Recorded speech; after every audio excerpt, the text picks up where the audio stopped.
Okay, you're ready to All go. right.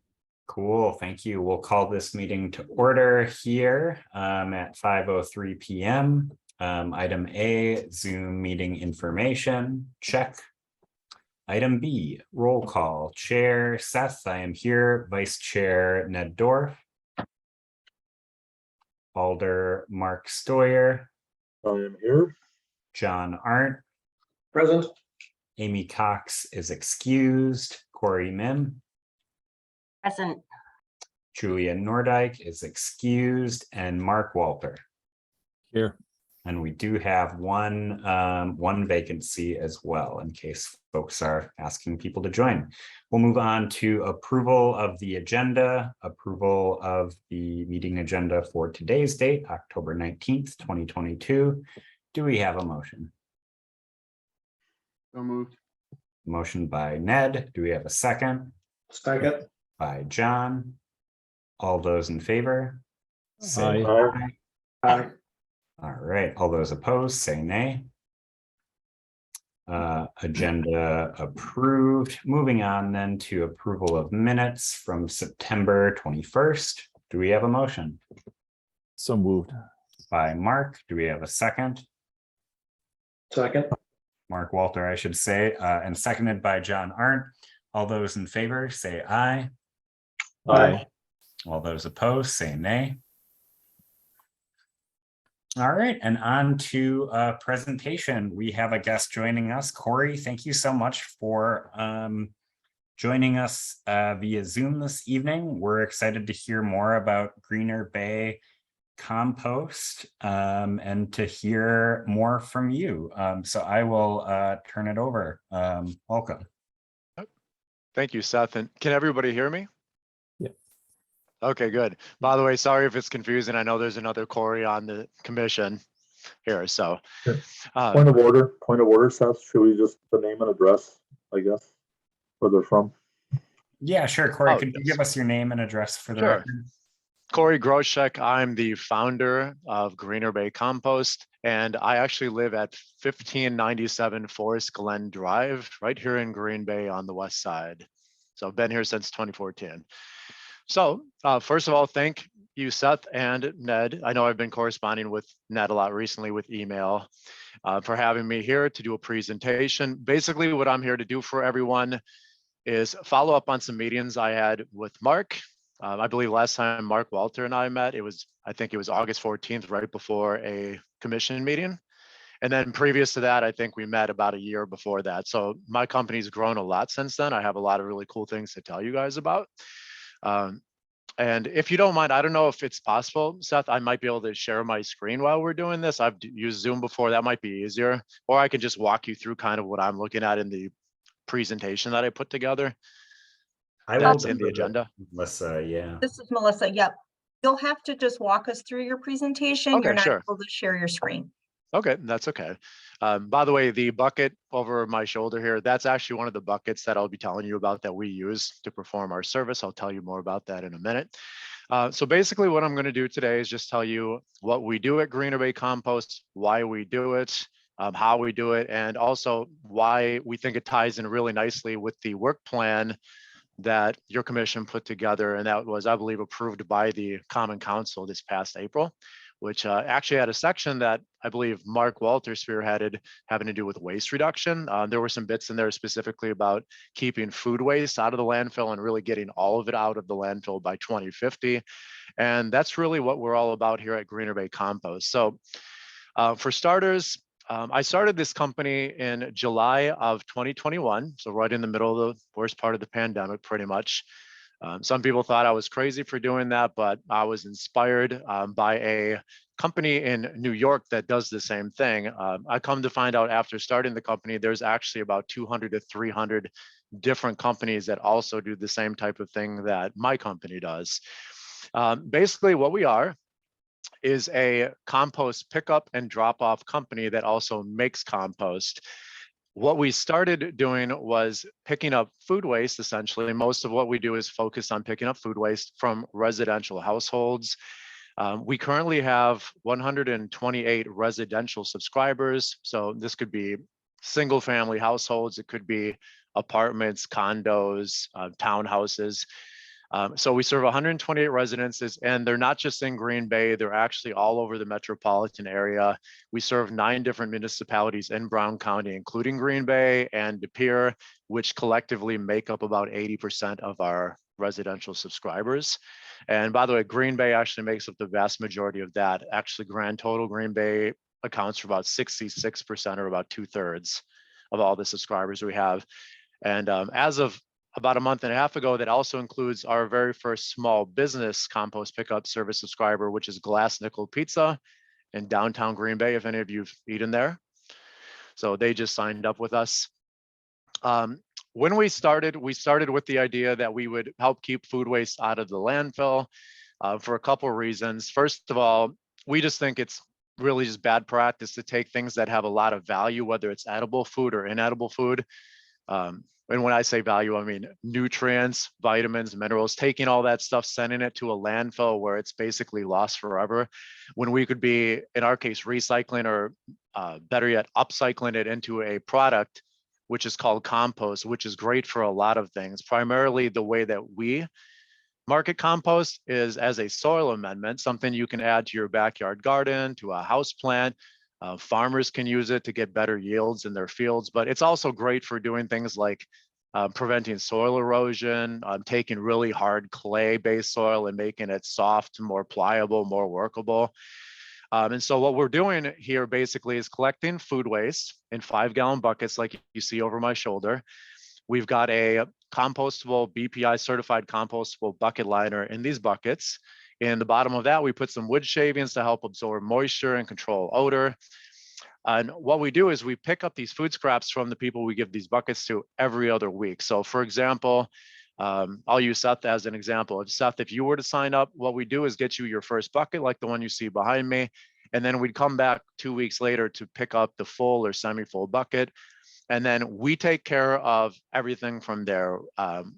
I'm doing what you would call a full service compost service here, whereas some compost pickup companies nationwide just do the pickups, and then they take the food scraps to some compost facility, which are in some cases, 40, 50, 60, or even more miles away. We actually do all the composting ourselves. As Mr. Walter knows, I used to do this in my backyard, but we outgrew that in about 4 months last year. So we actually, this past May, acquired a nearly 7-acre property in the town of Lesser, which is only about 24 miles west of Green Bay. It's actually in Shawano County, but it's kind of what I like to call a compost sanctuary, because it's about 35 square miles, I believe, nothing but cows and cornfields out there. It's a perfect place to do composting because it doesn't bother anybody. No need to worry about rodent infestations, no need to worry about offensive odors. And that's one thing I wanted to emphasize for anybody who might think they'd want to do this citywide in Green Bay. We're solving a major problem for the city if they were to work with us, in that you don't have to worry about those problems and neighbors, citizens not wanting all these issues with rats and smells. We basically take all of that and take it out to the town of Lesser, where our neighbors have cows, and there's a smell of cow manure in the air constantly. So we basically take a big public works issue, an inspection issue, and just do away with it right out the gate. And when we do this composting, what we're doing is taking these food scraps and we're mixing it basically with equal parts high carbon material. So that could be things like leaves, wood chips made from clean, untreated, unchemically treated wood, shredded plain cardboard, some clean paper, things like that. And what you end up with is this really beautiful material that looks, feels, and smells like soil, but isn't soil, but is actually a plant superfood. Like I was mentioning earlier, can be used for all kinds of wonderful things. And we actually did start selling the compost this past June. We developed enough inventory after we gave some out to our subscribers to reward them. We actually started selling it, and we haven't sold a whole lot yet just because inventory needed to be built up. But we sold 23 1 cubic foot bags to date. We've got another 81 that we've now got stored up in inventory. We're expecting to sell out of those probably in spring. But the main reason we started the company wasn't so much to make the compost. That's just a wonderful byproduct, and we're happy to sell it and make some extra income doing that. But the main reason we started the company was to get all this food waste out of the landfill. For those of you who don't know, the Wisconsin DNR actually commissioned a study called a 2020-2021 waste characterization study, which I know Mark is very familiar with in his line of work. And what they found was somewhere around 20 to 21% of what was going into our landfills in Wisconsin. And the DNR actually looked at, I believe, 14 different landfills and maybe a waste transfer station. And so about 1/5 of what everybody here, including everybody that's probably in this meeting, is sending to landfill is food, either edible food, which surprisingly made up about 14.5% of what was going to the landfill, which is kind of shocking. Not maybe so shocking to me, but maybe to other people, because I see a lot of edible food in the buckets we pick up every week. And then there was another, 6% or so that was the inedible parts, like think banana peels, eggshells, and avocado skin, things like that. So that's 1/5. And then another maybe 10% or so was things like what they call compostable paper. So that could be plain paper plates. I would think they'd mean things like pieces of paper like that Mark knows about are too small. They're really, really good for recycling, like think shredded office paper, things like that. So all in all, about half of what ends up in our landfill is or could have been at some point composted and wasn't. And I just think that that's a really big waste of what isn't really waste in our mind. In fact, one of our slogans here at Greener Bay Compost is when you ask us why we exist, we say because food waste is not garbage. And that's really the message we're trying to get across. We want people to stop looking at their food waste, whether it's edible or inedible, not so much as a waste product that should go in a trash can, but as something that we can basically harvest the nutrients, the vitamins, the minerals from, and make something that's infinitely higher quality and infinitely more valuable. And again, that's the compost that we make out in the town of Lesser. Now, I don't know how many of you on the commission got a chance to look at the 3 documents that were combined into one big PDF. I think Ned might have put that together. I'm not sure who. But I gave a brief introduction to our company there in writing. It's about 3 pages. And then I have a really beautiful PDF document I call the photographic introduction to us. So if you wanted to see for yourselves what we do, how we do it, what we're doing out at our compost site or facility, as you might call it, out in Lesser, there's some really great pictures in there. But the last thing we ended with was actually a proposal for how I envision us possibly working with the city of Green Bay to achieve some of the goals that were set out in the work plan the Sustainability Commission put together, namely reducing the amount of waste on the landfill by 30%, I believe, by 2030, and getting all the food waste out by 2050. In a nutshell, what I was proposing was a really great thing that I saw happened about 5 years ago. It started happening 5 years ago in the city of Falls Church, Virginia. It's a small city in the DC metro area of about 14,000 people. So much, much smaller than Green Bay and even smaller than De Pere. But nonetheless, they're a leader in community composting. This little city decided to partner with a company called Compost Crew, which compost pickup service wise is very similar to Greener Bay Compost. And what they decided to do was something that a lot of cities haven't done, but I thought was creative. They decided to take a service which they felt was maybe too expensive for maybe some of the lower income individuals in the city, because apparently there's quite a few of those in Falls Church. And I know we have a lot of lower income folks in Green Bay too. They wanted to get everybody into composting, not just say middle, upper class or wealthier individuals. And that's how we feel too. We want everybody to be able to do this, even if they have no backyard at all. And so what they decided to do at Falls Church was subsidize the cost of what it was a weekly pickup service, whereas we do every other week, they do weekly. They took it from $32 a month, and with subsidization, and I don't know where they got the funds to do this, but they subsidized it down, and I believe they're still doing this today, 5 years later, down to $6 a month. And then if a lot of people sign up when they do a big rollout, like let's say they say we're going to take on another 50 people, they might offer them free kitchen top caddies that they can put their food scraps in. They offer them other things like a free bag of compost as kind of like goodies or freebies or giveaways to entice people to sign up. What I'm thinking for the city of Green Bay is something similar, where the city of Green Bay, if it thinks it's a great idea and wants to get more composting going, is to help us help everyone in the city take advantage of what we think is this really wonderful service, in particular the lower income people, the people most disproportionately affected by the whole COVID-19 situation that we just went through, and help them be able to afford it and give it a try. So my idea was the service, which as of January of next year, which would be $20 a month. I was thinking the city could pay for possibly half of that for a certain number of people, and we could debate how many people that would be for what would essentially be a pilot program that could maybe run for a year or two, and basically subsidize it down so that it's more affordable for everyone. And I'd leave it up to the city to decide if they want to do half the cost, 3/4 of the cost, whatever the city would think might be a good idea.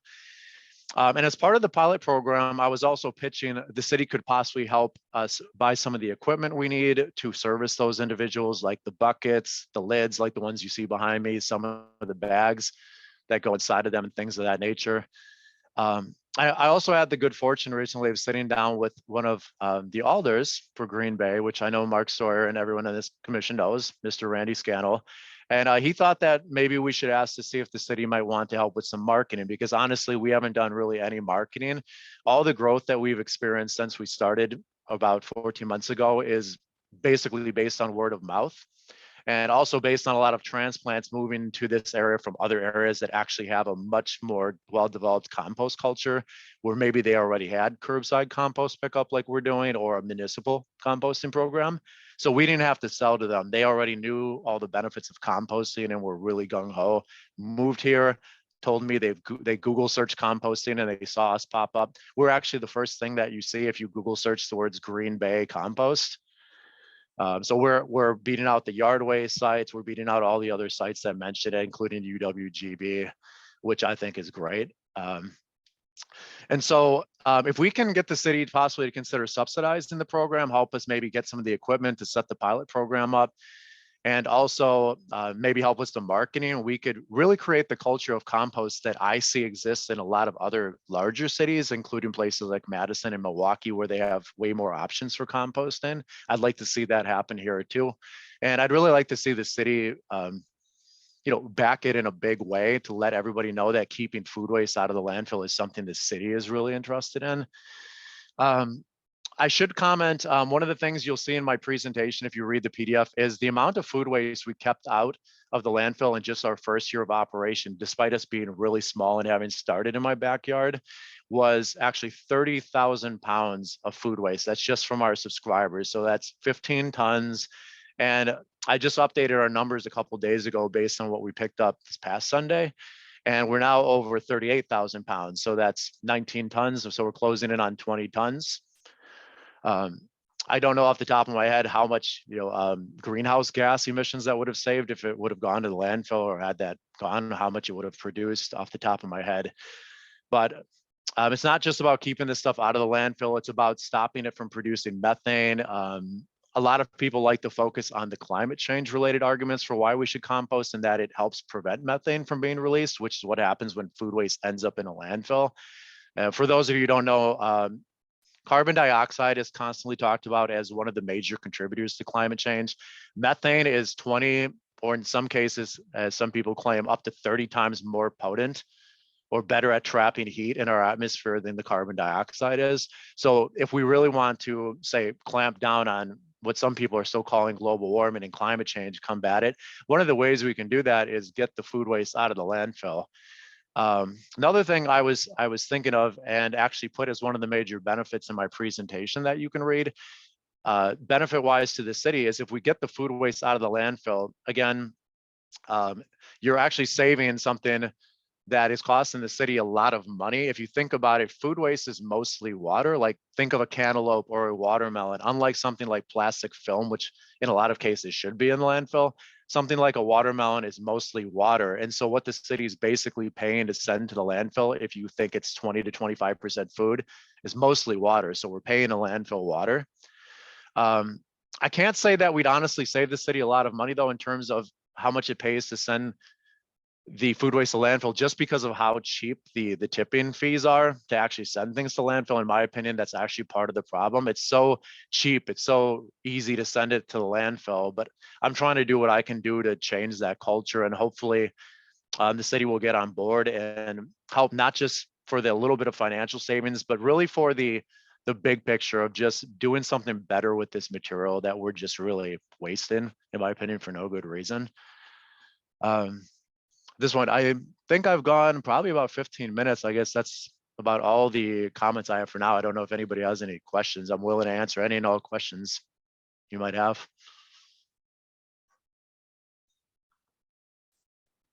I have a question, Corey. Really, really fascinating program and business you have here. I've been looking at the attachments, and it is just really cool. Do you host it in apartment buildings, or do you need to have a unique driveway or curbside thing? I'm actually glad you asked. We got a lot of questions. Early on, we were just doing like single family households. Basically, the rule was you had to have a private door that led outside, because we don't go inside buildings. Like we don't have a lot of tall apartment buildings here, but there are other composters who service things like 20-story apartment buildings. And that's just an insane amount of time to spend going up and down elevators and stairs with a bucket. So we started with just households where they have a door outside. So it's like your typical single family household, or maybe a townhouse or a duplex. But recently we started a drop off service where what we do is, rather than us going to someone's house to get the bucket, we're basically on call with 24 to 48 hours notice for them to meet us in a well-lit public location. So it's a safe exchange. And we basically just do like a bucket exchange in the middle of a well-lit place, like how you might go pick something up that you bought on Craigslist or on Facebook Marketplace from someone. And when we did that, we opened the service up to a lot of apartment dwellers who were worried they'll actually get evicted over participating. And we also opened it up to out-of-town people. Right now, the pickup service only services, like I said, 9 different municipalities in and around Green Bay. So you've got Green Bay, De Pere, Alloway, Ashwaubenon, Howard, Hobart, Ledgeview, places like that, Bellevue. But when we started the drop-off service, we actually just pulled in our first out-of-town person who's not even in this county. They're actually from Little Swamico, which, as many of you probably know, is just north of actual Swamico. So they've decided to do the drop-off service because our pickup service doesn't go out that far. Cool. That is really helpful to know. Thanks. Any other questions for Corey? Alder Steuer, and then Corey. Thank you, Chair. Thank you, Corey, for coming in. Sure. I don't know if this was listed in your documents, but just some basic costs. Like, did you mention the cost of the bucket, the cost of the yes. charge for the service? Randy was your colleague Randy, Mark, was very good at telling me to put all the numbers in there. I put them. Okay, I have to look that over. I looked at most of it, but I might have missed that. Yep. And I put all the numbers for how much the buckets cost. We actually get our buckets from another company. Some of you may be familiar with it, Uline. Their headquarters actually in Kenosha. In fact, we just got more buckets from them delivered yesterday because we needed more. We're actually getting inquiries from bigger and bigger entities. Since we moved into business, I actually received an email from I believe she's the child nutrition director at the Ashwaubenon School District. She's asking about if we can service 5 different sites in Ashwaubenon. So we thought maybe we should go get some more buckets just in case that happens. So what you'll see in there is the list of what happens when we buy buckets in bulk. We get them from Uline in bulk by the pallet so we can get the best bang for our buck. You'll see on my hat, it says BioBag. This is a hat I got because we buy all of our compostable bags from BioBag, which is, I believe, their US division is in California. They make all these wonderful compostable bags that break down really great in a compost pile. And they actually get us preferential pricing because they love community composters like what we are. And they'll actually give us the same kind of pricing if we buy 10 cases or more of their bags that they would normally give to somebody who buys 100 cases or more. So we can save a lot of money, and that's built into the presentation that I wrote for you. Okay. Just a few other things, and I know that the goal is to have none of this in landfills by the year 2050, and I think maybe that Mark Walter can answer this too, but I just wanted to know, is that citywide directives or a statewide or national direct? I think it's a national directive, isn't it? No? No, there's no directive from any level in terms of having to do that. It's just that it's good The policy goal. in the long run. And it was something that, based on research we've done, is potentially achievable. And we can talk more about that. I'll let the other questions go first, then I'll have a couple of Okay. my own. All right, that's all I have for now. I might have a few later, but thanks again, Corey. Sure, you're welcome. All right, we've got Corey Mim, then Ned, then Mark Walter. Great presentation. I love what you're doing. I think it makes a lot of sense. I like the fact that you're looking at it as not garbage because it is a useful resource. I wanted to say too, I have firsthand seen how good compost can improve plant growth. I worked at a botanic garden a while back, and we literally like amended the soil in a section of garden and planted plants side by side, same plant, same growing situation, and the plants were probably more than double the size, I would say. So I definitely see the benefit in using it, you know, the end product as well. One question I had was, where do you get your high carbon materials from? And like, would you consider collecting some of those along with the food waste as part of your program, or are you able to get enough of it else, you know, other ways that Sure. that's not necessary, I guess? Good question, other Corey. I appreciate that. I like the spelling of your name, by the way. Some people think my name's spelled that way. So we actually don't just collect food waste. The food waste probably makes up 90% of what we take. But if anyone goes to gbcompost.com, there's a link at the bottom to our list of materials we accept. It's actually quite extensive. We don't have it updated to say that we take things like cooked meat and dairy yet, just because when we started, obviously that would have been a problem in anybody's backyard, taking smelly things like that rot and then attract rats. We don't want rats. Nobody does.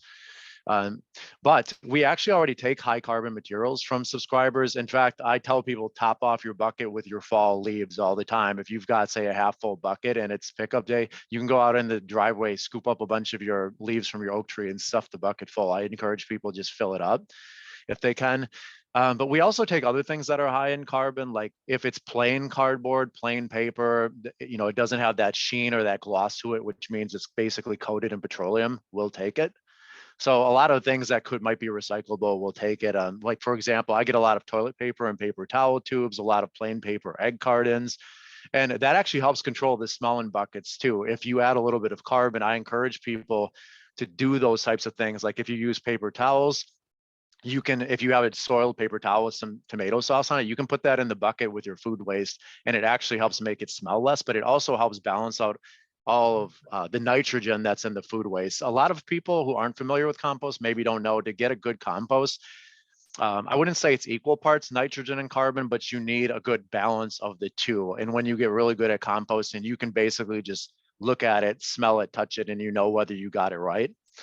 And so we're always looking for that balance, but the carbon that we get from our subscribers is not enough to achieve the balance. So being that we're still on the smaller side, what we've been doing up until now is we've actually been using basically plain corrugated cardboard with all the tape, stickers, staples, and whatnot removed. And we've actually been doing it in a way that's really beneficial to another local company. I don't know if any of you have pets and ever shop at Family Pet Food Center on Military Avenue, but we go there, we actually take cardboard off their hands. So we get to hand pick the cardboard we want. We take it back to Lesser, we remove all the tape and all the things that don't belong in there, and then we run them through 18 sheet paper shredders, which actually cut through cardboard like butter. And we basically make, I call it compost confetti. It's really wonderful, high carbon, but also has those little air pockets that corrugated cardboard are known for. And it just makes the most wonderful compost when you mix it with all the food waste that we got. So basically what we do is we make compost lasagna. You get a layer of food waste, and then you put a layer of the shredded cardboard, layer of food waste, and rinse and repeat. And we are, as we get bigger though, we're going to do what a lot of other companies do. We're probably going to move more towards clean wood chips. We're probably going to use arborists, make relationships with arborists. I'm already starting to look into that to see how can we have arborists who might want to drop off their wood chips but don't want to pay to dump them somewhere, bring them to us. And then we'll actually be mixing things like right there, making a pile, put the food waste down, put the wood chips on top, and just keep building the piles up that way and then mix them up. So that's the long-term plan, is move towards wood, because cardboard, it's great, but it's a lot of work to take off all that tape and everything. So we'd rather move away from that long-term. Okay, thank you. Thank you. All right, Ned, Mark, and then Melissa. Thank you. Corey, thanks for being here. Really enjoyed the presentation. Certainly, I think green waste is something other cities have found a way to get a handle on, even here in a cold state. So I think it's exciting. I think it would be amazing if the city could put something together with you. That's going to take a lot of layers of discussions and legal conversations and things like that. But just off the top of my head, my biggest question to you is,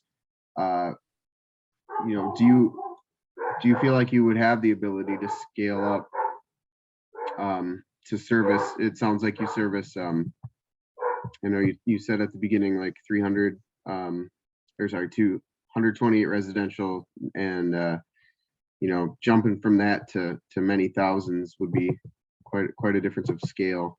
How long would it take to scale up a process like yours so that you could serve a larger community? I'm glad you actually asked that. I was hoping somebody would bring it up. Now, when people hear about community composting, which is actually what this is called, there's an Institute of Local Self-Reliance. It's a group that actually has a whole lot of us, over 300 of us, that do the same type of thing nationwide in a group. I can tell you that there are some composting companies like mine that are out there that are over a decade old. So this isn't anything brand new. When those companies started, though, this was unheard of what I'm doing. So now I don't want to say I'm hopping on a bandwagon, but I'm not reinventing the wheel. I'm just doing what I think is, in a way, kind of a little bit better in some ways than what some other companies are doing. But some of these companies that are over 10 years old, you might be shocked to know they're in areas that have a far bigger population than Green Bay could ever possibly hope to achieve, but they have only a couple thousand people signed up. I'll give you an example. Bennett Compost is in the Philadelphia, PA area. Philadelphia has 1.5 million residents, so obviously a lot bigger than us. To this day, they still have around 5,700 or so subscribers, which are like the 128 that I have. Now, if you look at that on a percentage basis, I did the math, that's about 1/3 of 1% of the population of Philly. Now, if you were to extrapolate that into Green Bay's population, that's only 407 subscribers, and that's infinitely doable. We would, with the city's help, we could blow past that number, and we can handle that right now. But if you're talking thousands, I think we could actually do thousands with the city's help and backing, helping to educate people as to what this is, why we're doing it, why it's important, and create that culture. If we were to get 5,700 subscribers in Green Bay, I believe that would be something like 4 to 5% of the population. I mean, that would be an insane number of people to have. It would be considered wildly successful by every composter that's in this country, not just the big ones, but everybody would think that we were some kind of basically compost gods for having achieved that. Now, I will point out Bennett Compost is an interesting one in Philadelphia because they're just like us. They focus heavily on residential, not so much on commercial. They do have about 70 businesses they serve, but their bread and butter, as they call it, and that's what we call it, is the residential households, because those are the ones that are going to be ignored by the big waste haulers. I know a lot of you on the council are familiar with Cody Sandahl over at Festival Foods. He used to be on this commission. I just met him, by the way, this last weekend. He's actually the backyard neighbor of one of my subscribers. He popped outside and we shook hands and got to meet each other for the first time. They're actually serviced at his 5 locations he oversees by a company called Organics out of Mokina, Illinois. But they have a gigantic truck with hydraulics, and they collect food waste from Festival and other places that are that big in 3 cubic yard dumpsters. Now, I don't know that we'd ever want to get so big that we're using dumpsters, because if you think about it, that company is not going to go door to door like we're doing and picking up food waste from individuals, but individuals are who makes up a lot of the food waste that ends up in the actual landfill. And they're really the underserved people. So that's really who we want to focus on, like Bennett Compost in Philadelphia does. Other companies have something like 3,000 subscribers. I'll give you the Falls Church, Virginia as an example. I mentioned they did the subsidization. of compost crew service. They had an initial goal of getting 300 signed up, and I think that's really realistic for Green Bay. Within just a year or two, we could do that with the city's help, maybe in stages of growth. Like, let's say you take on 120 right when the program starts, and then maybe we register another 10 people with every subsequent month. So make it like there's like a waiting list to get on, and we just keep going down the list and adding until it reaches whatever goal we set.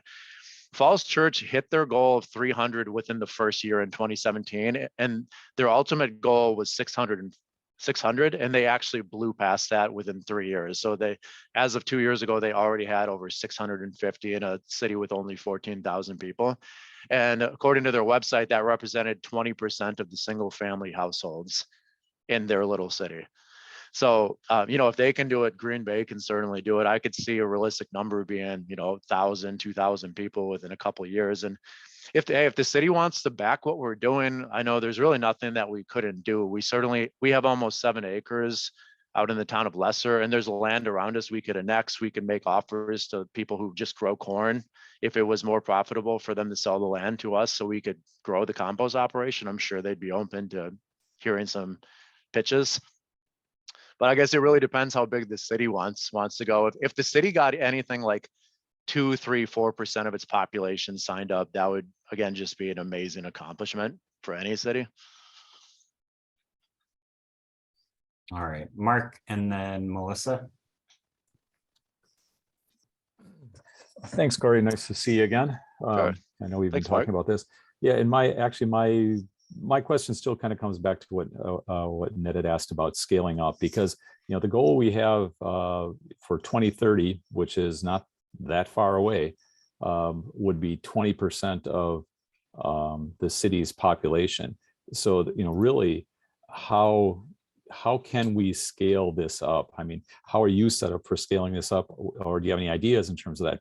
It's great what you're doing. I mean, that's great from a pilot standpoint, but I think that even the county's drop-off collection program, we had about 250, 280 subscribers when we ended the program.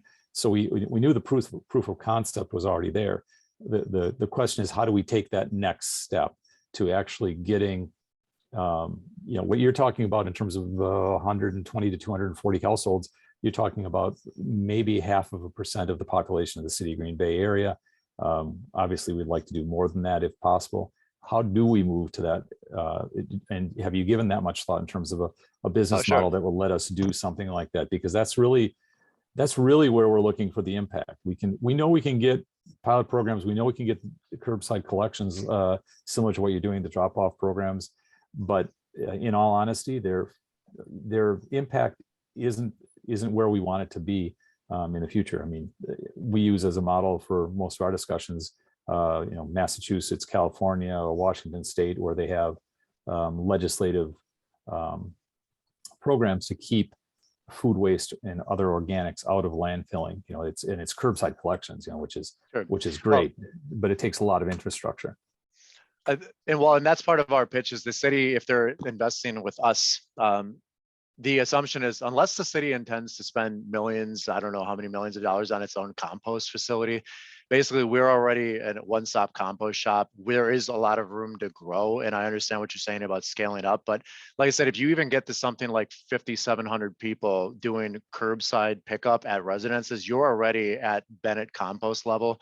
That's an insanely successful level for any compost company like ours to be at. If a city like Green Bay thinks it's going to outdo them in just like a couple of years, I just think it's entirely unrealistic. And the reason is you're not, as a compost company, as somebody who's trying to make the best compost possible. That's really what we're trying to do. We're not just trying to get it out of landfill. We're trying to make a good product that's saleable, because to us, I know we talked about this before, there's really no point in making something if you can't get rid of it.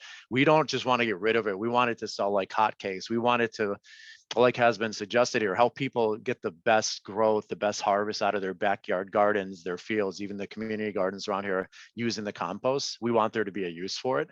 So we're not just looking for quantity growth, we're looking for quality growth. The problem that a lot of cities like Madison ran into when they focus more on quantity and not the quality is they get contamination. And this is something that I know even those who are involved in yard waste composting are familiar with, like at the city level, I'm sure that Public Works Director Steve Grenier could tell us all about it. And I just visited the West Side yard waste site to go grab some wood chips for my landscaping at home. There's all kinds of plastic bottles and Snickers wrappers and stuff inside the compost that the city makes. And that's actually the problem with a lot of compost. With yard waste, it's bad enough when it's not screened properly. And by the way, we run all of our compost through a quarter inch screener. So we've got like 3 different points in our process where we're pulling stuff like plastic out. First of all, we don't want it to go in there at all. But if it does get in there, we run it through a quarter inch screener at the end. So all you're getting is really fine, granular, beautiful material that's just compost, no plastic, which is not like the stuff at the yard waste site, which I took about 9 pictures in under a minute, and it's just plastic bottle after plastic bottle after Snickers wrapper. And to put this in perspective for everyone listening, compost contamination is something that we have to deal with every single day. And if anybody ever looks at my Instagram, you'll notice that maybe like every 3rd or 4th post is about how to keep contamination out.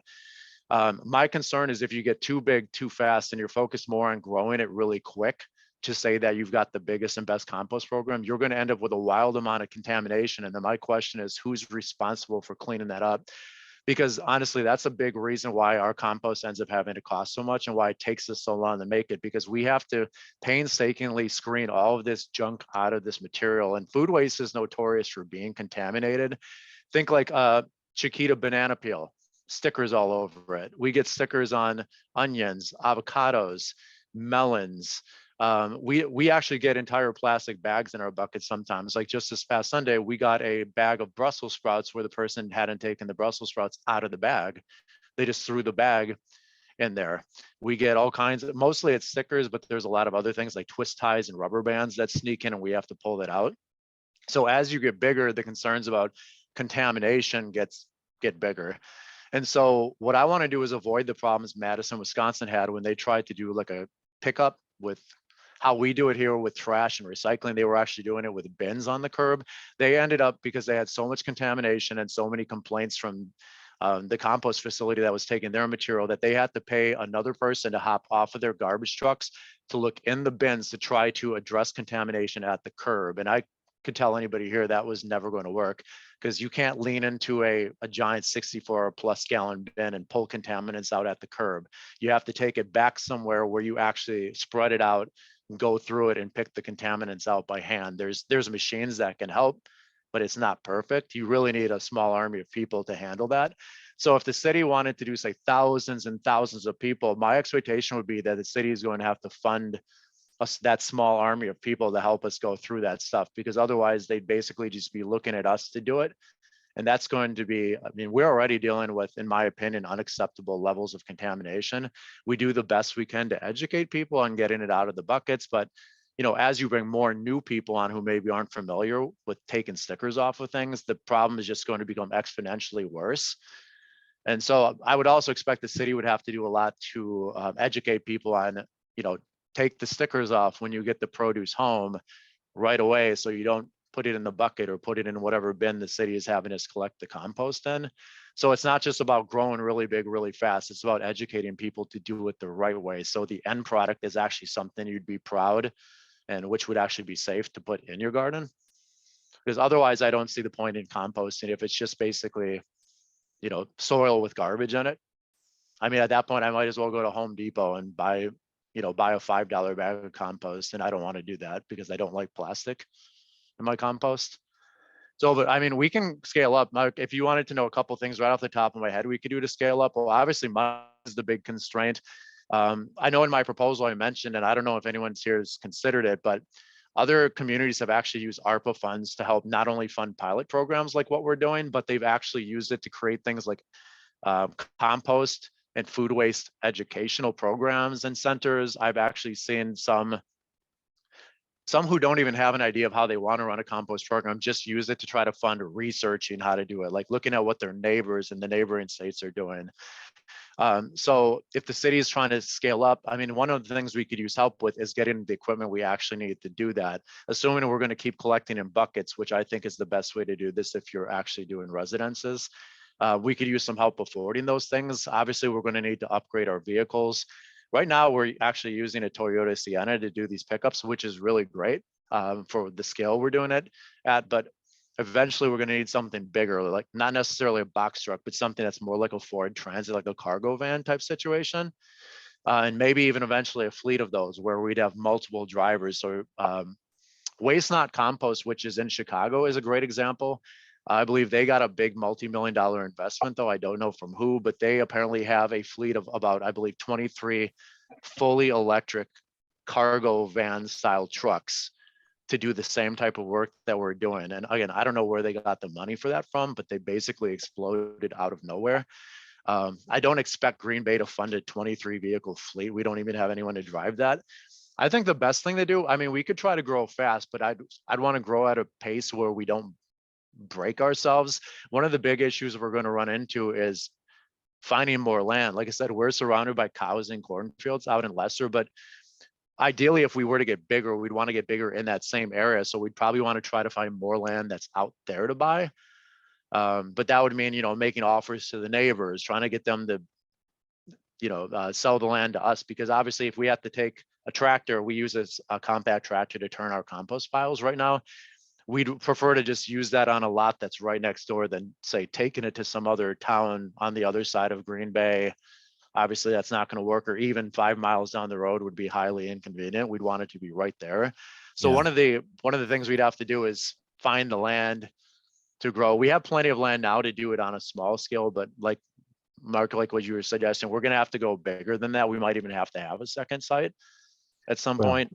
I mean, if you're talking about a city, you know, public-private partnership, I mean, the city does have two, you know, you were in the drop-off area of the city's west side yard waste center, the actual composting where they do the windrows and everything else that is not a publicly, you know, open area adjacent to what you're looking at. And there's quite a bit of composting there. And I, you know, in a couple of conversations with some of my colleagues, they've said that actually that would be a great place to actually handle up to somewhere around 50 cubic yards on each of the compost sites the city runs of food waste, which is a pretty significant amount without having to go to any kind of licensing. And they've got the equipment, they've got the location, they even have some of the material that could be mixed in there. Without going, you know, I don't want, you've got a lot of detail in your proposal. I've read through the whole thing a couple of times, and you know, it's there's a lot there to digest still as well. But I should point out, I've you know. never written a proposal like that in my entire life, or Andy told me Okay. basically get it done. I had 2 days, so I did the best I could. No, I like no, your idea it's- though about satellite sites, Mark, about having, I wasn't aware that. I know there's the city east side- has land. Right, the city has an east side and a west side yard waste drop-off centers with the actual composting facility next to them. We've actually talked in the past about what they would do to eliminate some of the plastic in their compost as well, some of the equipment they could buy. But that's, you know, that's another, you know, we'd be talking about this for quite a while. I'd rather, you know, let Melissa get her questions in as well. Sure, You and I sure. have talked about, but you know, so it's just things to think about in terms of how you would actually scale this up, because at the end of the day, the point really is, how do we make I know I understand what you're talking about when you say you don't want to get too big too fast, but at the same time, we need a program that is impactful for the city as a whole, and includes as many people as possible from across the spectrum. You know, I like to hear that you're working. I was happy to hear that you're working with multifamily housing. That's great, because they're always underserved. But you know, education is key. If I could keep plastic out of my recycling, plastic film out of our recycling, you know, I'd have some hope for food waste as well, but we can't even do that. So yeah, there's a lot there. There's a lot there. So, you know, I'll be curious, look forward to what else you got to say. And at this point, I'm going to turn it over to Melissa and see what she's got to ask. Thanks, Corey. Sure. Sure. My questions are shorter in nature, hopefully. So try to keep your answers a little short, because I have several Sure. questions. Sure. Have you approached a bank to apply for a small business loan with your business idea and your business plan yet? Have you done that? No, because personally, I don't believe in taking on debt unless I need to. We don't have any personal or business debt. I'd like to keep it that way. I am not averse to taking on, say, investment, but I don't like paying interest. If we can, say, fund the growth ourselves, we would. But of course, we're looking for anything like grants that might be available too. I know in my proposal I wrote for the commission, I highlighted that the USDA actually has made some grants available, but they're smaller amounts. Like there is something like $40,000, although it actually goes up to 300,000, but that's Okay. not a grant available to companies like us. It's more for cities. Okay, So, but yeah, I wouldn't approach a bank unless I absolutely had to. If I needed to take something out where I have to pay interest, I would. okay. But My next question is, what are you currently doing with your final compost product? Is it going back to your customers? Are you selling it? Who's your end user? well, three things. First, we have a rewards program. We actually give if to any subscriber who hits 500 pounds of material that they provided to us, doesn't matter what kind, as long as it's acceptable, we actually give them a 1 cubic foot bag of the compost. We used to just give it out by pounds, but we found out we can't just make little bags of these things. It wasn't very impactful to give somebody just a pound of compost at a time. We wanted it to be bigger. So they can earn compost. So a lot of it actually goes to them. We actually, under our new program, we just launched this new rewards program in June. It replaced an old one that, like I said, wasn't it working for us. We Mhm. just gave out our first bag. We've got another subscriber who's going to be getting a bag probably the next 2 or 3 weeks. We also did a donation last year, and we may do more of this, to the Northeastern Wisconsin Master Gardeners Association. I know Eben over there. He works on the De Pere Beautification Committee. And so they're like, if you ever go to Voyager Park in De Pere, they're responsible for all the beautiful flowers there. We Mhm. donated 100 pounds of the compost actually April of this year to them, and they actually used it to pot up some plants that they sold at their plant sale they do at the STEM Center at UWGB. So you don't have any specific customers outside that you're selling to, like you're not selling to farmers, you're not selling to maybe other people that aren't part of your subscription program, but they want to buy compost. Oh no, There's we nothing definitely like sell that. it. In fact, if you go to the website, there's products and services links to the top. Under our Okay. products, we have 2 links that might be of what you're looking at. We call it finely sifted premium compost. We do sell it by the cubic foot bag.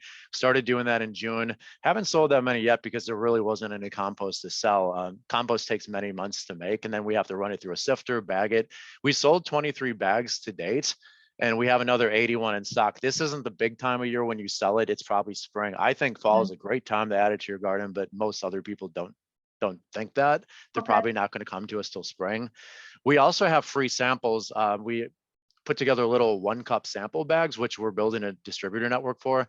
We actually have them at Sole Purpose, which is it's kind of like like an in-person Etsy store Mhm. in Swamico, but then we also just took some over to local Wisco in downtown Green Bay. So if anybody here ever wants a free 1 cup sample for their house plant, just stop into one of those 2 places, let them know, and they'll give it to you for free so you can try it out. There's the link to that. Randy actually gave me his sample that you gave him. So I put it in my garden. Oh, good. Yeah, I Um, probably won't go too far in the garden, but hopefully the No, plants I like was it. actually, I should have put it in a house plant. So here's my next question. I'm assuming from the way you were speaking, you own the land. Are you owning or leasing that land in Lesser? We own it because I don't want to have the problem other people Okay. have who don't own the land they use. I won't get into it, but there's a lot of problems when you don't own that land. Do you expect, as your company grows, with or without subsidy, how many full-time jobs would you create, like in the next 3 years? Besides you and your wife? Honestly, using Blue Ribbon Organics, which does a lot of compost near Milwaukee as an example, they are able to operate at a much larger scale than us with only 8 people. You don't actually need a lot of people to do what we do. It's a lot of work. It's time and labor intensive. So, I mean, you could get away with a staff of just a couple people, and maybe you could do some volunteers. I know like places like the new zoo have volunteers, even though they have paid staff too. We'd make use of volunteers. I've had offers by UWGB. Daniela Beals, the sustainability coordinator. I know Mark met her at the time he visited me last August. She's actually offered to help send interns our way, but we just weren't ready for that. Basically, we don't take on the extra help. It just, increases liability. If you don't need the help, don't take it. But we're definitely looking for volunteers, interns. If we need to, we'll go the employee route and get as much help as we need to do the everyday work that we have to do. I know that, and I spoke a little bit with Director Grenier about this after I read your proposal, and it really involves a lot with the county because the city has a contract with the county for the landfill, and there's a lot of layers of things to consider. So I'll just put that out there that there is no fast and easy answer to any of what's contained in your proposal. And then the use of ARPA funds is also questionable for this because of the way we have our categories established as far as what the city allocates in certain areas. And Susan House is on the call. I invited her to listen in so she could gather more information about this, and she also has your proposal. I guess one of my concerns is that your business is so young. And that's just a concern from a business standpoint, you know, as far as you haven't been doing this that long. You know, you don't have, it seems like you need small business assistance. That's what this seems like to me, you know, for buying buckets and buying bags and things of that nature. So that's just my general comment about that.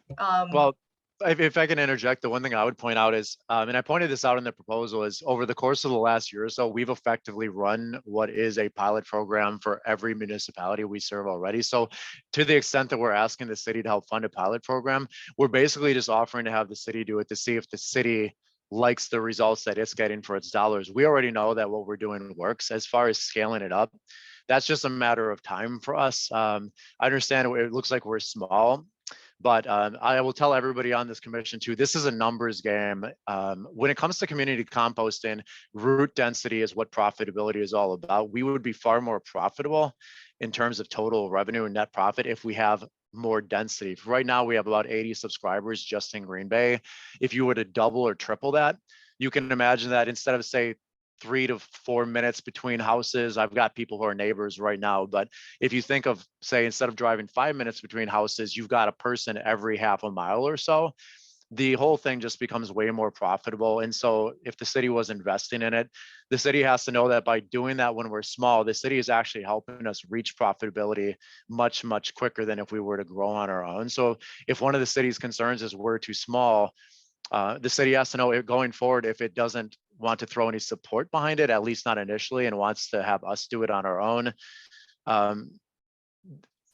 From our perspective, it's hurting the long-term goals the city has, because if we're the only ones doing this service and we're the best bet it has at getting this residential food waste taken care of, and we're doing it in a way, by the way, which is rated 5 stars on Google and Facebook, where everyone, our customer service, in my opinion, is superb. We're not just doing a great service and it's been running really smoothly and already took over 30,000 pounds out of the landfill in the last year. We're doing it in a way where people are super excited and super happy to actually be participating. So while I understand we're young, I'm not looking so much at how long we've existed. I'm looking at how good of a job are we doing. I'd say we're doing at least as good of a job, if not far better of a job than I've seen other compost companies in other states do. In terms of how well the program's going, and how well I think it could go if we had more capital to invest in it, I think that we've succeeded where a lot of other companies have actually failed. In fact, I don't expect people on the commission to know, but in the community composter circle, it's known that community composters like us pop up almost every single day, and then they disappear almost as quickly as they appeared, because it takes a special kind of person, and I think I'm that kind of person, to even want to start this kind of company, let alone run it. It's a yucky, dirty job. It's hard. When I started this, I did it all with a pitchfork, and now I'm actually using a tractor. And I should throw it out there too. I didn't put this in the proposal, but the commission should know this isn't just some little fly-by-night thing I'm doing. My wife and I have no debt. We don't have any debt in the business. We've already invested somewhere around $200,000 of our own money in a company that's making a fraction of that, because we believe in what we're doing. So if the city invests in us, they may be investing in a small company, but they're investing in a company with a heart and a soul that truly believes in what we're doing, really wants to make a difference, and is committed to working with the city to achieve our goals. And we're going to try to achieve it whether or not the city wants to help, but we just hope that the city comes along for the ride with us, because, you know, I live in Green Bay. We started in Green Bay. This is all about Green Bay. They make up most of our subscribers. I want it to stay that way. And we're all in alignment about getting this food waste out of the landfill. I just want to know that the city wants to go to bat for us as hard as we're going to bat for the city.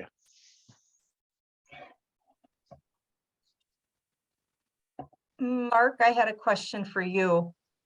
Do we have any current statistics for Brown County on how many households do their own home composting? We, not that I've ever, I mean, not that I know of. Okay, I didn't know, like maybe with something- some surveys or something like past surveys that we Yeah, would know, nothing- have an idea of how many people are doing that themselves. We could probably ask UW Extension Master Gardeners Program, to get at least a sense of how many people are doing it. There are some caveats with home composting in Green Mhm. Bay, just because of some areas of the city, you just can't, we're too close to water. We're a water city, which means there are always going to be rodents in anywhere near the river, in neighborhoods near the river, which is, a problem in itself. But yeah, offhand, I beyond that, I don't know. I'd have to ask the Master Gardeners Program in terms of what's going on with that. And they were selling compost bins. We had, over the last 5 years or so, between them and us, we've probably sold a couple hundred home compost bins. How many are still in use, I don't know. Again, we don't track that statistic very well.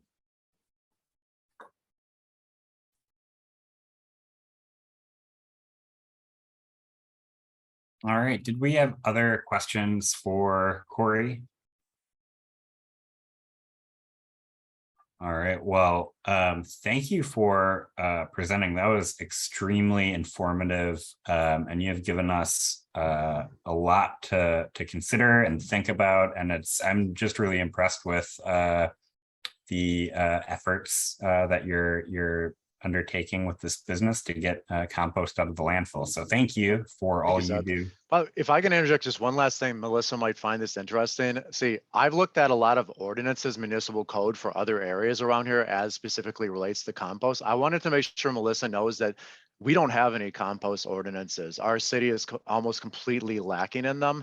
The only things that are really even relevant to what I do is one little mention of that it has to basically be in a container that has to be no closer than a foot to a property line. And the community garden section of our code has a little mention of it. But if you go look, and this is some homework I guess everybody can do, if you go look at what Appleton came up with for composting, they have one of the most, there are some typos in it. It's not perfect, but if you go look at what they did, I think it's in the public nuisance section, but it's not because they consider it a nuisance. It's more to let people know what to do to not be a nuisance. I'd actually, honestly, based on my experience with looking at these ordinances, if I wanted to do backyard composting in Green Bay, and obviously Mark knows I did that, I'd actually be scared to try it because there's so much gray space. I would wonder, because of what isn't gray is the rat and rodent infestation related ordinances and the offensive odors related ordinances. And when you start doing backyard composting, you're running the risk of running afoul of any and all of those things. And I was actually made aware by one of our local inspectors. I don't know if anyone knows Brian Kurkowski. Me and Brian actually had a talk about the lack of ordinances, and he tried to come up with a way where somebody like me could do backyard composting in a rat-free way. I didn't find his suggestions to be satisfactory, because what he was basically suggesting was building a bin with hardware cloth, which is like wire, that's less than a dime size holes, so a mouse couldn't get through. But if you go look at our ordinances, there is no mention of that in the ordinances, the code. And so if I was to do what he suggested, I'd actually running afoul of the ordinances on rats and on offensive odors, because there's really nothing to speak of related to compost. So one thing I had mentioned to Mark when I last met him in person was we really need to get the ordinances updated kind of in a way like Appleton did. I wouldn't say do it cookie cutter, but I would say look at what they did, and then maybe look at like what Madison and South Milwaukee did and some other places, and basically cobble together a bunch of things that Green Bay thinks would be good for Green Bay. But if you go look at Appleton, I think they have a really good blueprint over there for how to put together a really kind of well thought out composting related ordinance. And I mean, they let you do everything from bin composting to piles in certain circumstances, even doing it like in a trench where you bury it in a trench. It was really well thought out. I don't know who put that together, but whoever did it was putting a lot of thought into it. Great. So maybe that's something staff can look at the yeah. city level here. Yep, I think that's a lot. That's a lot of really good suggestions that we can consider. But we are straying a little bit from the initial presentation, and we're going on about an hour. So I want to thank you for your time. Seeing as this is a presentation and not an item of regular business, we will not be making any recommendations. However, you've given us a lot of great information to consider, and we can continue some of those conversations moving forward. But yeah, I wanted to thank you again for your time. And do we need to, Melissa, just have a motion to receive and place on file? Or just close Yes, the floor and move on? That's correct. That's That- correct. All right. That'd be All right. fine. So moved by Alder Stoyer to receive and place on file. Is there a second? By Mark Walter, Mark and Mark. All those in favor say aye. Aye. All those opposed say nay. All right. Well, thanks again, Corey. You're welcome. Thank you, everybody, for your time. Have a good rest of the meeting. You too. Thank you.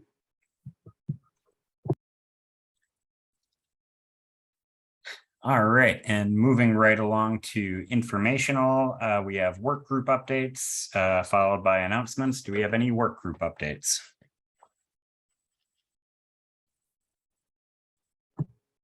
I have a couple updates for the Healthy Habitat work. It's been trying to get a hold of Dave and in the traffic department, and also Dan, and we finally were able to connect. So Dave Hansen sent me some thoughts about dark sky, and I won't go too far into them tonight, but he kind of had some points on light trespass, on things that should be exempt if we do move forward with the dark sky, and codifying some of the work they've been doing with cutoff fixtures on streetlights. So looking forward to actually moving some things forward with the dark sky, hopefully soon. And then with the discussion around non-toxic neighborhoods, Dan and I were able to talk today afternoon. Dan Ditchite from Parks Department, and we talked about how the Parks Department has changed over the course of his career, as far as the use of chemicals, and how he thinks it would be smart to get some things codified, some best practices, and again, what are the exemptions when we talk about a chemical ban, because there are going to be important uses for ecological purposes, but also looking into new ways to manage weeds, and how we notify the public as to what the city actually does regarding using treatment, how we can improve the process. So there's a whole lot that we talked about. Dan really likes the Appleton template for their chemical use, so he's going to send me a copy of that, and if anybody else is interested in looking at that, I can send it to Seth and Melissa, and then get some feedback. I'll be getting some feedback to Dan. So hopefully within the next month, I'll have a little more to say about the direction of our either non-toxic. I don't know that we'll go with non-toxic neighborhoods as a designation. That was a group that had been interested in working with Green Bay, or if we just kind of create our own plan and move forward with that regarding chemical use on public lands. So that's that. Cool. Thank you, Ned. Other work group updates from folks?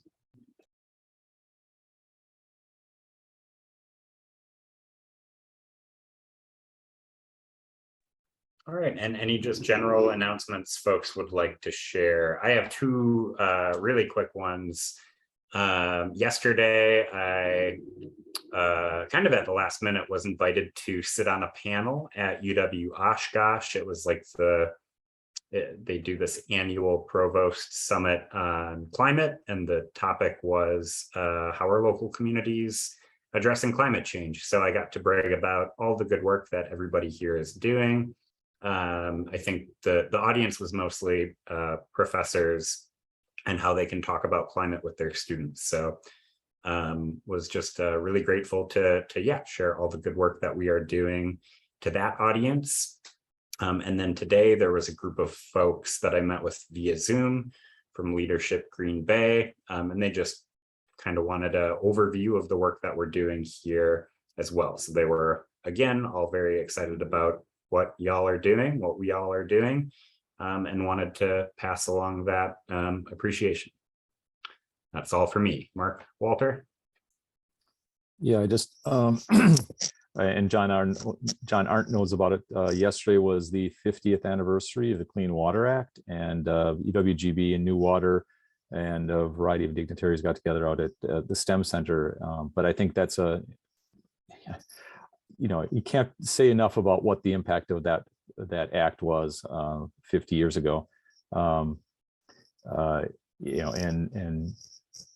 Just hearing some of the successes and knowing what that meant for the world, for us as a generation. I mean, I think that's great. It was also the 90th anniversary, 90th, right, John, of New Water or Green Bay Metropolitan Sewage District. So they were kind of coinciding there, but I thought that was well worth mentioning. It's that was a good event. Yeah, a great event. And yeah, if we could only keep that kind of success going. So anyway, thought that was worth noting.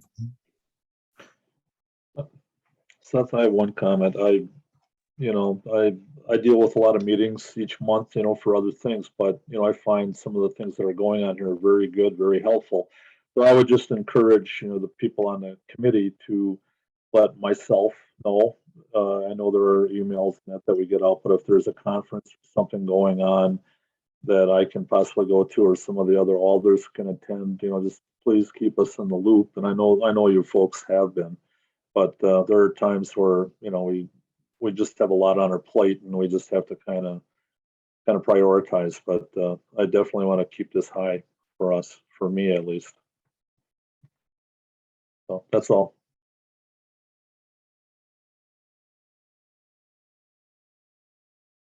Corey? Yeah, so I was just wondering, I know a little while back we had I put together that cost estimate for like promotional materials for the commission. And I know Alder Stoyer, you had talked about maybe looking for funding, and just with budget talks and stuff going on now, I'm wondering if there's been any progress on that.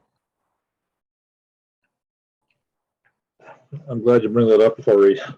One of the things I've dealt with, and Ned, you can talk about this too, because you were on council. A lot of times we don't get the budget booked until a week or two before we have to talk about it. So I guess what I would suggest is that you possibly email that to me again.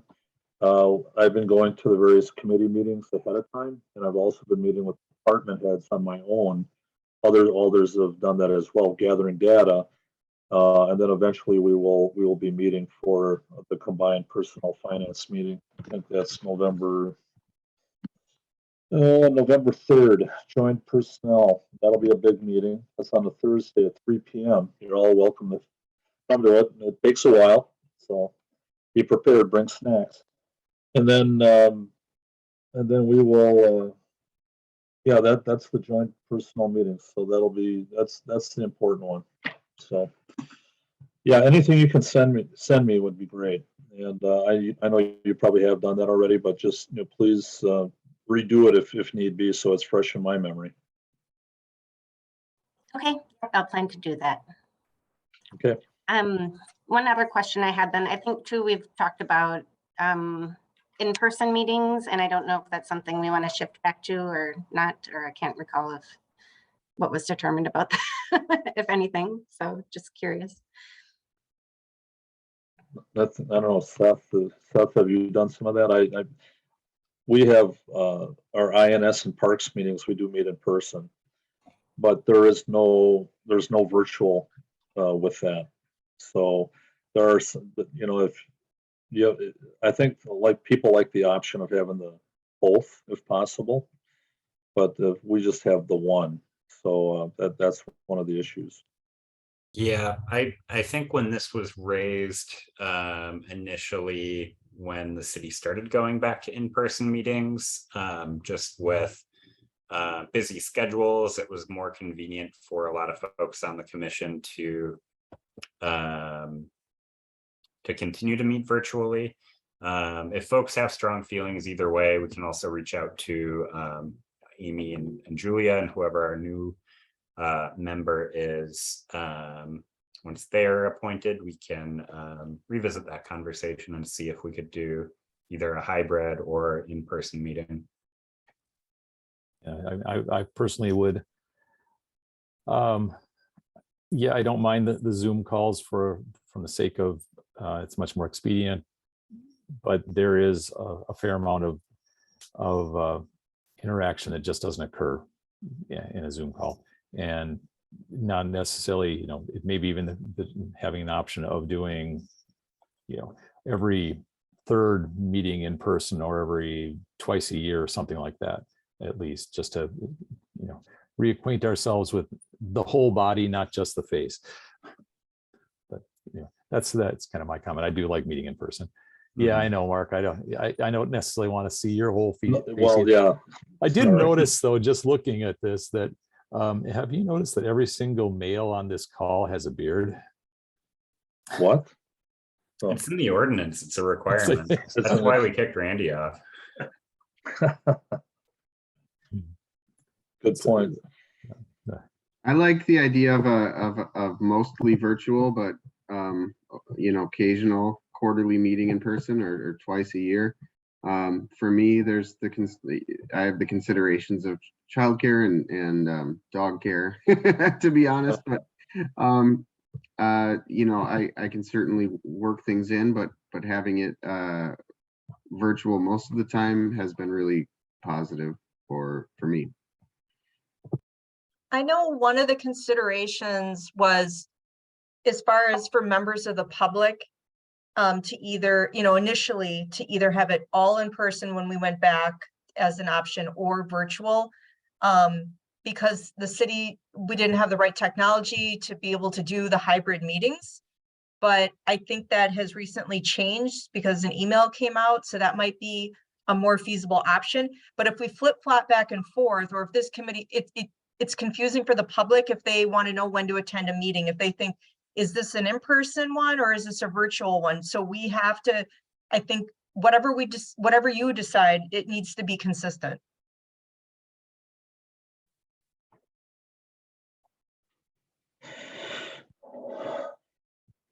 Got it.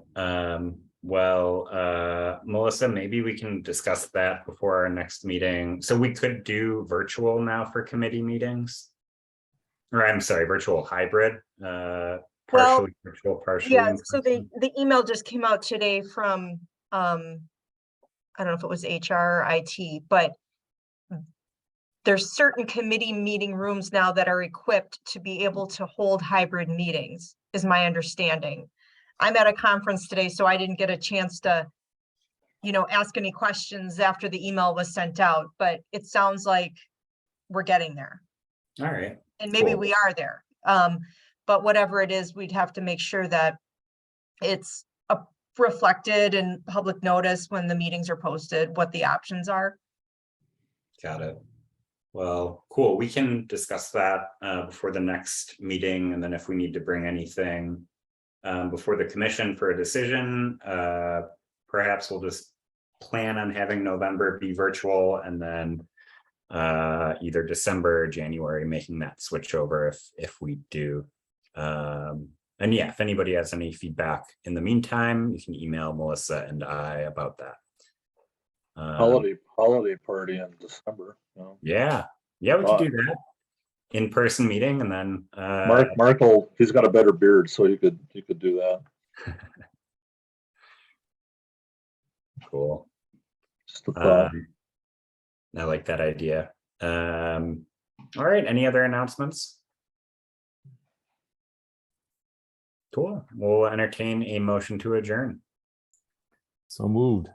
by Mark Walter. Is there a second? Second.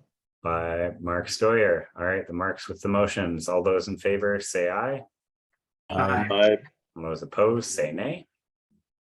All right, have a good night, everybody.